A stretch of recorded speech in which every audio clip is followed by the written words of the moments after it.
Dažnas klausimas, kodėl aš negaliu sportuoti kiekvieną dieną. Aš Irmantas iš Lion Fitness.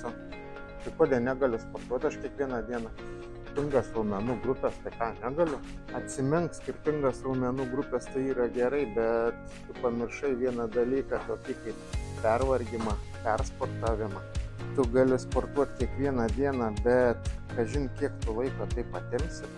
Aišku, priklauso nuo organizmo, kuo jaunesnis, tuo turbūt jisai galės ilgiau, bet su amžiui bėgant mūsų organizmas keičiasi. Dažniausiai tai būna kažkur apie mėnesį, paskiau tie rezultatai pradeda mažėti. Pala, nieko nebesuprantu, ką aš kuo daugiau sportuoju, to silpnesnis darau. Klausyk, dabar daleiskim, tu padarai 30 atsispaudimų. Po mėnesį tu padarysi 50, bet tavo rezultatas įstomis sustos ir paskiau palaipsniui pradės kristi. Bus 45. Ką tada daryti? Tai jeigu tau taip yra dabar, tai iškart užrišk, duok savo kūnui bent savaitę pailsėti ir vėl tada pradėk sportuoti.